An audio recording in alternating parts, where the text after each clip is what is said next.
심층 인터뷰 늦게 문을 열었습니다. 오늘 저희가 외대 강준영 교수님 모시고 트럼프 대통령이 최근에 군 장성들을 모아놓고 전쟁 관련해서 강성 발언을 이어갔는데요. 그 부분 중국과 맞물려서 인터뷰 진행하려고 했는데 지금 저 교수님이 늦으셔가지고 한 10분 정도 제가 퇴근하시는 박근영 부장님 잡았습니다. 부장님 다시 인사하셔야겠는데요. 네, 안녕하십니까. 잘 됐어요. 제가 여쭤보고 싶은 거 많은데 네, 그거 좀 여쭤볼게요. 먼저 3,500억 달러 통화 스와프나 이런 부분에 대해서 계속 미뤄지고 있잖아요. 좀 길어질 수도 있거든요. 일단 부장님이 보시는 것 중에 가장 영향을 많이 받는 또는 못 받, 지금 이제 자동차만 25%지만 사실은 만약에 그 협상이 깨질 경우에는 뭐 다른 일반 관세 보편 관세 25%, 15% 내리기로 했고 또 다 언제 얼마나 올라갈지도 모르는 거거든요. 그 중에 만약에 그렇게 될 경우에 가장 힘든 종목은 역시 자동차입니까?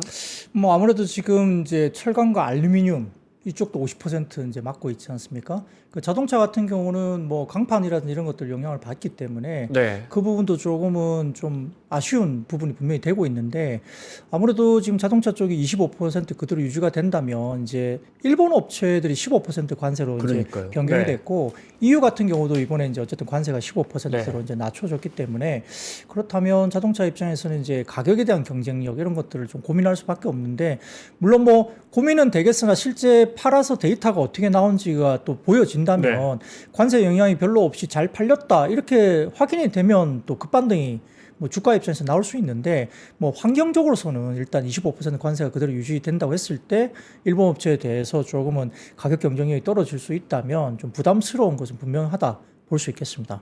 9월 무역 수지 나온 거 보면 자동차 업계가 그래도 선방을 했어요. 이건 어떻게 해석해야 합니까? 물론 우리 시장이 다 미국은 아니지만. 네, 맞습니다. 뭐 오늘 제가 좀 전에 방송 중에 데일리 힌트에서도 이제 자동차 섹터 이야기를 했지만 그 최근 그 자동차 가는데 판매 수를 본다면 어쨌든 전기차 입장에서는 역대 최대치를 팔았고 그리고 판매 대수라든지 이런 것들도 굉장히 좋게 나오고 있어요. 그래서 선 구매자가 뭐 공이 지금 현대 기아뿐만 아니라 그리고 테슬라 같은 경우도 3분기 인도량이 굉장히 좋았던 것은 선구매 수요가 있었던 상황인데 그 가운데서도 북미 시장에서 현대차와 기아가 EV 쪽 어쨌든 전기차 쪽에 매출 단을 상당히 높게 지금 형성했다는 것은 나름 이제 그 시장에서 경쟁력을 가지고 있다 보입니다. 그러나 결국 전기차 보조금이 떨어지게 된다면 뭐 GM이 됐든 다른 쪽이 됐든 지금 CEO들이 대부분 다 전기차의 판매가 절반 정도로 이렇게 부러지더라도 이상할 게 없다라고 할 정도로 굉장히 지금은 경계감을 갖고 정말로요? 그렇게 이야기를 하고 있습니다. 그래서 그 보조금 한 300만 원, 500만 원, 700만 원 정도가 7,500달러 정도 되는데 그 부분이 없다면 이제 절반 정도 반토막 날 것이다 경고를 하고 있을 정도로 지금 완성차 OEM들이 굉장히 지금은 긴장하고 있고요.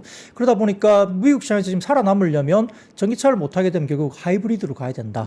이런 이야기를 하고 있고 또 현대 기아차 같은 경우는 미국 현지에서 뭐 북미 시장에서 이제 결국은 제조 생산 라인을 늘리면서 출하라는 그쪽에서 좀 늘리는 것이 답이다 이야기 나오죠. 뭐 그런 부분에서는 지금 현대차가 하이브리드 차의 모델을 엄청나게 많이 이제 늘리는 것으로 지금 예정되어 있습니다. 그 차후에 나올 만한 신종 모델들이 대부분 다 하이브리드 차의 모델 수가 늘어난다. 그래서 전략을 내부적으로도 충분히 지금 그 부분을 커버하기 위한 현대차, 기아의 나름대로의 전략이 있기 때문에 그 부분이 어떻게 진행될지 실질적으로 한번 지켜볼 필요는 있겠습니다. 오히려 전기차 시장이 조금 쪼그라들면서 하이브리드 시장이 그 대안으로 더 확대된다면 우리하고 일본 차가 더 좋을 것이다. 일반적으로는 그런 평가 아닙니까?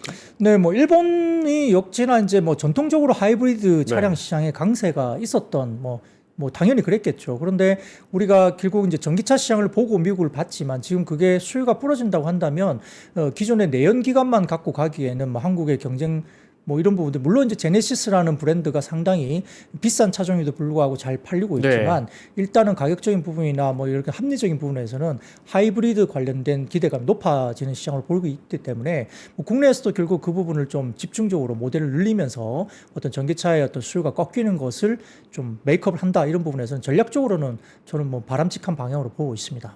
그러면 부장님 보시기에는 9월 수출 나온 거 보면 뭐 역대 최대치인데 9월로 따져서 최대치인 거죠. 그런데 결국 다변화하고 버틸 수 있는 수준이라는 걸 입증한 거야. 이렇게 봐도 되겠습니까? 아니면 이건 한시적인 거고 25%로 굳어진다면 굉장히 힘들어질 거야. 이렇게 봐야겠습니까? 네, 당장 뭐 한 달 데이터, 왜냐하면 최근에 몇 달간의 데이터는 계속 빠지고 있는 모습이 보였었기 네. 때문에 아마 이번 달 데이터가 잘 나온 것은 일단은 선수요 구매에 관한 효과로 볼 수 있는 상황이고요. 테슬라도 마찬가지로 이제 3분기 출하량도 굉장히 좋게 나오는데 그것도 선수요 구매에 대한 효과로 봅니다. 물론 테슬라도 유럽이라든지 그다음에 이런 여러 부분에서 중국 시장에서 마찬가지고 최근에 고전하는 모습을 꽤 보여왔던 터기 때문에 이게 어느 하나의 문제는 아니라는 거죠. 전체적으로 봤을 때는 중국 업체들의 어떤 자동차에 대한 진입이 굉장히 싼 가격에 네. 좋은 품질의 자동차가 꽤 많이 이제 진출이 됐고 유럽 시장에서 이런 중국 쪽의 점유율이 높아지고 있는 모습이 보였기 때문에 여러 다른 완성차들이 굉장히 지금 경쟁이 강화되고 있다는 부분이 보입니다. 그러니까 굉장히 뭐 업체들로서는 경쟁 강화 때문에 상당히 어려워지는 국면이고요. 뭐 현대차, 기아도 최근의 흐름을 보면 우리가 보면 이제 판매사들에 관련된 인센티브율이 있는데 그게 계속적으로 빠진다는 것은 굉장히 수요가 좋고 잘 팔린다는 의미인데 그렇죠. 최근 들어서 그게 빠지는 폭에서 다시 올라가는 쪽으로 인센티브가 다시 상승적으로 넘어가는 지표들이 나오고 있기 때문에 이제 점점 가면 갈수록 이제 판매가 좀 어려워지는 국면으로 가고 있지 않느냐라는 약간의 경계를 할 수 있는 데이터가 많이 나왔습니다. 그렇기 때문에 뭐 선수요 입장에서 굉장히 효과가 있었고 월간 단위로 좋은 데이터가 나왔지만 좀 더 연속적인 어떤 데이터가 좀 네. 긍정적으로 데이터가 나와준다면 저희가 이걸 가지고 좋게 볼 수 있겠으나 한 달 데이터로 끝마치고 다음 달, 다다음 달 데이터가 다시 처지는 데이터가 나올 가능성이 있다면 그것은 확인됐을 때 아마 이것이 연속적으로 갈 수 있을 것인가 아니면 일시적인 것인가는 좀 더 판단은 좀 더 유보를 해야 될 것 같습니다. 네. 그 긍정적으로 보시는 분들 늘 하는 이야기가 현대차 주가 봐라. 올해 토요타보다 더 올랐다. 그게 맞습니까? 팩트는 일단. 네. 뭐 그렇죠. 뭐 글로벌 주가가 버티니까 네. 무너지지 않을 것이다. 네. 실제로는. 맞습니다. 근데 현대차 기아는 너무 참 참혹할 정도의 밸류를 받고 있죠. 사실 뭐 워낙 저평가된. 그렇죠. 네. 예. 그러니까 항상 자동차 섹터는 뭐 역사상 최대치의 실적을 내면 피크아웃이다. 피크다. 그렇게 이야기를 하고요. 또 조금 빠지면 거봐라. 실적 빠진다. 이렇게 나오면서 밸류를 뭐 PER 5배, 뭐 6배 이 정도에서 계속 받고 있고 네. 그리고 주주하는 정책이라든지 자사주 매입이나 등등 관련해서 CID 그러니까 뭐 CEO 인베스트를 통해서 굉장히 많은 어떤 그런 것들을 발표했음에도 불구하고 정말 반응이 없는 섹터 가운데 하나거든요. 그러다 보니까 결국 또 경쟁이 치열해지면 어떻습니까? 부품주들은 더더욱이나 이제 아래쪽으로 내려가면서 네. 네. 어려워지잖아요. 그런 것들 관련해서 굉장히 지금은 이렇게 호재가 나오는데 반응이 없나 할 정도로 어려운 섹터이긴 하죠. 그래서 이제 제가 우스갯소리로 예전에 한번 잠깐 말씀드린 적이 있지만 일부 이제 아주 일부입니다. 그냥 농담 삼아 말하기로 네. 매니저들이 이제 운용하는 매니저들이 이 자동차 섹터가 너무 힘들다는 거예요. 분석하기가. 그리고 이 지배 구조가 되게 복잡해서 네. 이게 공부하는 만큼 본인들이 이제 시간을 할애하고 공부하는 만큼 이게 아웃풋이 안 나온다. 네. 이 주가도 안 움직이니까요. 그러다 보니까 그 시간을 쓸 때 차라리 다른 섹터를 더 심층 있게 자기가 스타디에서 하는 게 훨씬 낫다고 이렇게 약간 이제 사석에서 그냥 우스갯소리 반 이렇게 네. 하면서 할 정도로 이해가 돼요. 예, 자동차 섹터를 어려워한다. 그러니까 거기에 대해서 너무 이제 힘들다는 거죠. 주가는 안 움직이는데 시간은 많이 든다. 이게 뭔가 자기네들이 분석하고 논리적으로 뭔가 할 때 어렵다는 거죠. 그만큼 네. 힘들다는 거예요. 그러니까 개인 투자가는 얼마나 더 힘들겠습니까? 그러니까 보니까 일정 수준 손이 잘 안 나가게 되고 네. 최근에 그 무겁던 반도체도 지금 날아가는 상황이기 때문에 아무래도 돈은 그쪽으로 갈 수밖에 없거든요. 거기서 약간 수급적인 어떤 공백도 거기에 있다고도 볼 수 있겠습니다. 반대로 만약에 우리가 3,500억 달러가 그 협상이 지지부진하거나 정말 이 부분에 대해서 우리가 미국과의 합의점을 못 찾고 그래서 정말 상호관세가 다시 높아진다면 그래도 이런 업종은 그 부분을 커버할 수 있는, 해지할 수 있는 그런 강점을 갖고 있다는 업종은 어떤 겁니까? 뭐 이제 우리가 그 관세 관련된 협상을 조금 물러선 이런 쪽을 본다고 한다면 이제 결국 내수주는 그런 필요는 전혀 없지 않습니까? 그러다 보니까 최근 들어서 이제 중국인들이 들어오기도 하고요. 그리고 이제 최근에 보면 인당 소비액도 이제 인당 소비액은 좀 줄었지만 네. 워낙 많이 들어오니까 전체적인 카드 결제액이나 사용 금액이 굉장히 많이 늘고 있고 또 우리가 이제 피부로 보면 좀 느껴지는 것이 국내 호텔들이 쇼티지예요. 예, 저도 네. 이제 뭐 국내에서 조금 이제 주말에 한번 좀 쉬러 갈까 해서 호텔들을 좀 이렇게 검색해 보면 가격이 비쌉니다. 뭐 50만 원, 60만 원, 70만 원 그러거든요.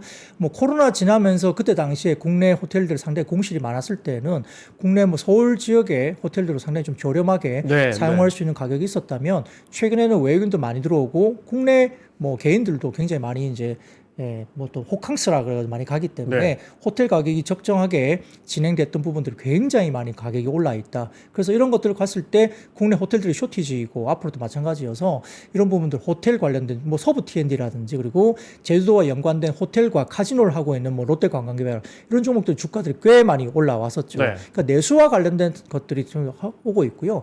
또 최근에 보면 여러분들 많이 지금 방송을 보시는 분들이 주가를 봤는지 모르겠지만 이 현대백화점 같은 경우는 지금 신고가를 뚫었거든요.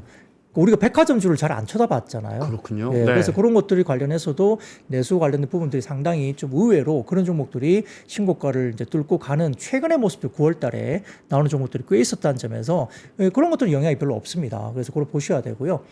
그리고 이제 뭐 우리가 실질적으로 뭐 음모는 음반이라든지 이런 것들을 보면 네. 뭐 이런 컨텐츠나 이런 것들은 조금 이제 좀 약간 사이드로 비껴나 있는 그런 부분을 보면 있는데 약간의 그 시진핑 시주석이 이제 에이펙에 오냐 마냐 이런 것들 네. 관련해서 네. 약간 영향을 받고는 있지만 뭐 어쨌든 뭐 이런 컨텐츠나 이런 것들 관련해서는 조금 이제 우리가 뭐 관세 쪽에서는 조금 비켜일 수 있지 않느냐 이런 생각이 들고요. 뭐 저는 좋게 봅니다. 관련된 섹터들이 하반기 이후에 이제 완전체로 활동하는 것들, 블랙핑크나 BTS 등을 뿐만 아니라 신규로 이제 진입하는 어떤 그룹 멤버들이 굉장히 돈을 벌고 있기 때문에 오프닝 공연이라든지 이런 것들도 많고 MD 상품에 대한 굿즈 상품에 대한 매출이 확장되면서 상당히 좋은 모습을 나타낼 수 있다는 점에서는 이런 섹터 좀 볼 필요가 있다. 구체적으로 업종뿐만 아니고 종목들도 좀 대표할 만한 주가 있습니다. 글쎄요, 뭐 지금 기획사 같은 경우는 대부분 다 비슷하게 좋습니다. 네. 그래서 뭐 YG엔터나 뭐 하이브 같은 경우가 역시 BTS나 뭐 블랙핑크의 완전체인데 하이브는 약간 방위장의 이슈가 좀 있기 때문에 네. 그게 영향을 받을지 모르겠지만 뭐 SM이나 다들 좀 괜찮고요. 그리고 뭐 블랙핑크 같은 경우도 뭐 완전체로 활동을 하면서 또 11월에 또 신보 이야기도 좀 있는 상태인 것 같기 때문에 어쨌든 전체적으로 기획사들의 움직임들은 좀 좋아지는 방향으로 뭐 기획사 네 군데씩 다 네. 좋아지는 방향이 아닐까 생각이 듭니다. 그래서 그런 것들 보시면 좋을 것 같고요. 자, 그 외에 이제 오늘 이제 우리가 의약품 관세 부분에서도 이제 3년간 유예되는 화이자 이슈와 더불어서 트럼프의 정책적으로 봤을 때 의약품 관세 100%가 이제 행정명령에 서명을 하지 않았다 네. 나오고 있기 때문에 약간의 약가 인하를 관련해서도 의약품 관세 일부분들이 이제 실질적으로 이제 통보가 안 된 거죠. 그래서 제약바이오가 이제 금리 인하 시점과 맞물리면서 일단은 뭐 금리 인하의 최대 수혜 업종으로서는 일단 가능성이 있는 것은 제약바이오 섹터다 보는데 미국 시장에서도 YTD 기준으로 봤을 때 올해는 아주 최악의 한 해입니다. 주가가 오르지 못하고 빠져 있는 상태인데요. 어제도 그랬고 제약바이오 업종이 급등각이 나오면서 바닥권에서 이제는 좀 시작되는 것이 아니냐 조심스러운 분석이 나오는데 아무튼 뭐 의약품 관련된 관세가 일단 넘어갔고요. 그렇기 때문에 뭐 삼성 바이오로직스라든지 그다음에 SK 바이오팜 등과 같은 약간의 관세가 있음에도 불구하고 네. 공장 부분에 문제가 별로 없다 이런 부분이 되는 종목이 있을 뿐만 아니라 그 외에 관세 협상 관련된 부분에서 관세 매기지 않고 넘어갔다는 점에서는 기존의 금리 인하 수혜를 받을 수 있는 업종으로서는 또 제약바이오 섹터를 좀 눈여겨보자 이야기도 나오고 있는 상태이기 때문에 뭐 그런 것들 중심으로 해서 좀 피해갈 수 있는 것들 그리고 아까 말씀하셨던 조선과 조선기자재 쪽은 역시 마스가 프로젝트는 미국이 원하는 거지 않습니까? 그렇기 때문에 그와 관련해서도 충분히 그거는 못 올리겠죠. 네, 그렇죠. 그걸 뭐 돌리지는 힘들 네, 거예요. 그러다 네. 보니까 그 에이펙 회담 때 아마 정상회담 때 트럼프 대통령이 국내에 들어와서 결국 그 마스카 프로젝트와 관련된 조선소를 혹시 방문해서 현장을 보지 않을까 이런 이벤트를 좀 준비하고 있지 않을까라는 조심스러운 또 거제 이런 데 몇 네네. 번 갔었죠. 네네. 네. 그런 조심스러운 분석도 있습니다. 그렇게 되면 마스카 프로젝트에 대한 힘을 실어줄 수 있는 하나의 사진이 될 수 있기 네. 때문에 물론 뭐 트럼프 대통령 지금 최근에 노벨 평화상 받고 싶어서 판문점에서 김정은 국무위원장을 이제 만나는 그걸 더 찍고 싶겠지만 뭐 어떻게 될지 모르죠. 그러나 마스카 프로젝트를 좀 더 힘을 실어줄 수 있는 아마 그런 사진이 한 장 나올 수도 있다. 조심스러운 기대감이 있기 때문에 네. 조선과 조선기자재가 좀 조정이 나온다 하더라도 네. 그리고 LNG 프로젝트가 워낙 많습니다. 지금 그렇기 때문에 그와 관련된 발주 시장에서 올해 16척 발주 가운데 14척을 한국이 받았어요. 그렇기 때문에 이런 LNG 선과 관련된 특수선 관련된 부분들은 한국의 어떤 그런 부분들의 어떤 경쟁력이 충분히 있다는 점에서 여전히 긍정적으로 바라볼 수 있는 분야입니다. 마스크와 관련해서는 트럼프 대통령이 그런 사진 한 장도 물론 굉장히 중요하겠지만 뭐랄까 국내 제조의 가능성이라든지 이런 부분들 우리가 그동안 이제 제한적으로 미국 안에서만 생산해야 되고 개발해야 되는 이런 문제들 그런 부분에 대해서 좀 뭐 우리가 기대해 볼 수 있는 부분도 있을까요? 네. 근데 뭐 다들 그 그렇죠. 안에서는 다 못 만들 거라는 거거든요, 지금. 근데 이제 그쪽에서 만들어라는 게 이제 결국 본인들의 이제 이야기인데 네. 공장을 짓는 게 뚝딱 한 달 만에 지을 수도 있는 것도 아니고 네. 뭐 엄청난 돈이 들어갑니다. 그래서 결국 뭐 반도체 같은 경우는 지금 가능성이 있죠. 뭐 삼성전자나 하이닉스가 공이 미국 쪽에 이제 공장이 있기 때문에 물론 추가적인 투자가 들어가기 때문에 장비들이 더 좋을 수 있겠지만 어쨌든 어느 정도 커버가 가능하다는 것이고 오늘 이제 삼성전자와 하이닉스의 급반등을 이끌어낸 스타게이트 프로젝트 결국은 네. 오픈 AI가 와서 한국의 반도체를 가져간다는 거지 않습니까? 그래서 지금 시장에서 만들 수 있는 HBM 캐파의 2배를 요구하는 것이고, 그러니까 결국은 HBM을 더 해야 되니까 결국 이와 관련된 투자가 이루어질 수밖에 없다. 이게 나오는 것인데, 그러다 보면 장비주들이 급등하는 것도 그 이유 때문이고요. 그러면 HBM 쪽으로 캐파를 집중할 수밖에 없으면 기존의 레거시 디램이나 낸드 같은 경우는 이제 공급이 굉장히 딸리겠죠. 그쪽 캐파를 넘기는 네. 거니까. 그러면 레거시 제품에 대한 수요가 역시나 엄청나게 수요가 폭발하지 않다 하더라도 기본적인 수요가 진행될 때 이 공급이 딸리니까 결국 가격의 급등세가 계속 나타날 수밖에 없다. 그러면 지금 커머디티 디램이나 낸드, 그다음에 HDD, 그다음에 ESSD, 이제 스토리지까지 네. 이런 것들까지 같이 올라가고, 그다음에 제품의 믹스가 지금 GDDR7이라든지 이런 것들 관련해서 상당히 많이 이야기되고 있고, 소캠까지도 지금 새롭게 나오고 있죠. 그러니까 반도체에 대한 빅사이클론이 역시나 나올 수밖에 없는 환경이기 때문에 여러 뭐 관세 협상에 대해서도 반도체는 그래도 미국 쪽에 공장을 가지고 있으면서 대응을 네. 하면서 중국의 AI 패권에 뺏기지 않으려는 미국의 의지가 있다는 점에서도 반도체 섹터는 역시나 IT 중심으로 상당히 긍정적으로 진행될 수가 있다, 이렇게 볼 수 있습니다. 기본적으로 우리가 파는 반도체, 우리가 수출하는 반도체들이 중국, 대만, 뭐 홍콩 다 이쪽으로 가서 거기서 이제 조립되면서 미국으로 가는 거죠. 예, 그렇습니다. 네, 그러니까 우리가 일단 반도체에 대해서는 그나마 조금 숨을 돌릴 수 있을 것 같고, 앞서 이야기하신 의약품 중에서 지금 그러면 의약품의 대미관세는 지금 오늘 현재는 얼마고 최국 대우를 받으면은 더 낮아지거나 더 올라갈 수 있는지, 그 다음에 만약에 지금 트럼프 대통령 100% 이야기하다가 지금 이제 조금 미뤄진 것 같은데, 그러면 부장님이 보시기에는 만약에 관세 협상 어그러지면 이거 어떻게 어느 정도까지나 올라갈 거라고 보시는 거예요? 의약품 보시는 네, 거예요. 네. 뭐 제가 정확한 관세율은 솔직히 네. 뭐 지금 제가 준비가 안 돼서 아마도 예. 15%일 거로 네네. 같은데요. 뭐 어쨌든 네, 네. 그 정도로 그렇게 높지는 않을 걸로 네. 보입니다만 100% 이제 매기겠다라고 이야기를 한 거잖아요. 그런데 다만 미국 쪽에 공장이 지어지거나 뭐 네. 계획이 있는 이런 나라들은 이제 관세가 뭐 이렇게 없는 것으로 이야기를 기존에 공언을 했는데, 말씀드렸듯이 이제 화이자가 700억 달러인가요? 대규모 투자까지 약속을 하면서 어쨌든 지금 트럼프가 자기 이름을 딴 사이트를 하나 만들었어요. 네. 거기에다가 이제 화이자 약을 거기서 팔아라. 그러면서 이제 싸게 팔겠다고 나섰잖아요. 그러니까 참 재밌는 대통령입니다. 저 이해관계 충돌인데 전부 예, 자기 이름 걸고 이제 사이트를 만들고 네. 거기다가 약을 집어넣고 이제 팔겠다는 거잖아요. 그러니까 개인들이 그 사이트 접속해서 이제 약을 사가라는 건데, 아무튼 그런 식으로 이제 지금 이야기를 하면서 네. 화이자하고 뭔가 이야기가 되면서 대규모 투자도 일단 약속을 이끌어냈고, 그러면서 화이자가 이제 급등을 보이면서 자, 내가 이걸 했으니까 내가 봐, 약가 인하를 내가 해냈잖아, 이렇게 이야기를 하면서 다른 업체들과도 내가 협상을 해서 그런 식으로 다 가지고 올 거야 이야기를 하고 있죠. 그러다 보니까 100% 관세를 이제 매기지 않는 쪽으로 네. 행정명령에 서명을 안 하고 넘어가 버렸기 때문에 100% 관세 인하는 이제 없던 걸로 돼버린 거죠, 현재는. 그리고 3년간의 유예 기간을 줬습니다. 네. 화이자에. 그러니까 당분간 그 똑같이 비춰지면 뭐 이것은 그냥 관세는 넘어간 거 아니냐, 이렇게 생각을 할 수 있는 거고요. 오. 그러니까 이제 화이자가 급등하고 다른 이제 제약바이오가 같이 급등하는 모습이 어제 미국 시장에서 나타났기 네, 때문에 네.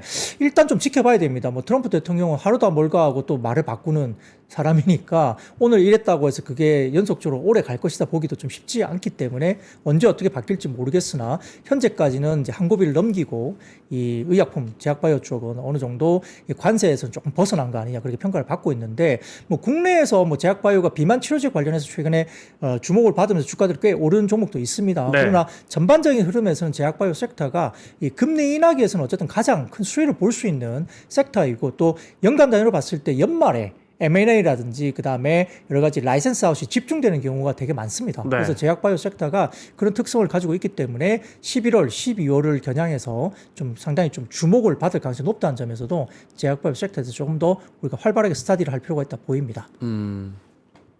트럼프 대통령의 그 제약 여기 관세 100% 그거는 이제 넘어갔다, 이렇게 보시는 거군요. 네. 당분간은 왜냐하면 뭐 상시적으로 그렇죠. 다른 소비재도 관세만큼 가격이 올라갈 텐데, 아무래도 장기적으로는 의약품이 가격 올라가는 건 정말 또 다른 문제잖아요.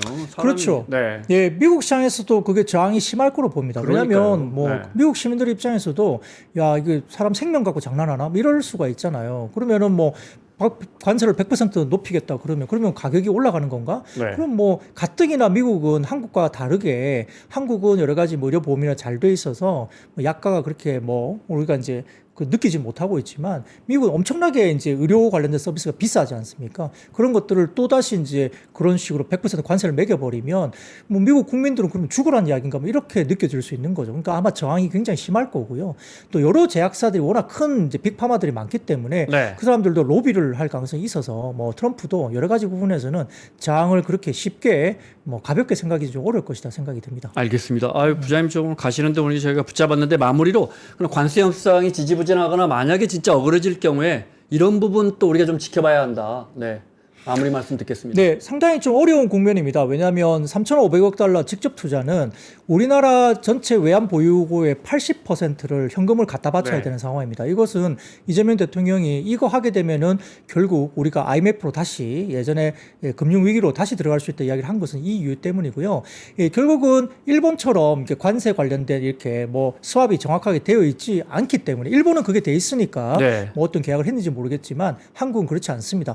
한국은 원화로 달러를 사와야 되는데 연간 기준으로 한국이 사올 수 있는 달러가 300억 달러 정도밖에 안 된다고 합니다. 네, 그러면 10배 이상을 지금은 현금을 바로 한 번에 내야 되는데 그 불가능하다 볼 수밖에 없거든요. 그래서 오늘 아마 국내 시장에서 이와 관련된 MOU 관련해서 일정 부분 의견서를 다시 미국 쪽으로 보냈다고 하니까 그 부분들을 가지고 미국과 잘 협상이 됐으면 좋겠고요. 답답한 상황입니다. 이거에 대해서 지금 일부 뭐 미국 정치권에서는 뭐 일본과 비슷하게 가격을 뭐 5,500억 달러까지 비슷하게 올려야 된다 말까지 나올 정도로 압박을 강하게 하고 있기 때문에 참 머리 아플 것 같습니다만 뭐 슬기롭게 잘 해결해서 이 부분을 잘 난국을 타개해야 될 것 같은데 여러 가지 국방비 관련된 부분들도 압박이 들어온 것 같아요. 그러다 보니까 이재명 대통령이 지금은 이 국방 관련해서 자주 국방 이야기를 자주 하시는데 그게 아마 이런 관세 협상과 더불어서 어떤 뭐 한미 관련된 뭐 미군의 주둔 관련된 뭐 국방 이런 부분도 좀 압박이 들어온 것이 아니냐 이런 거 관련해서 돈을 내라 이렇게 아마 하고 있을 수도 일단 추정이 되는데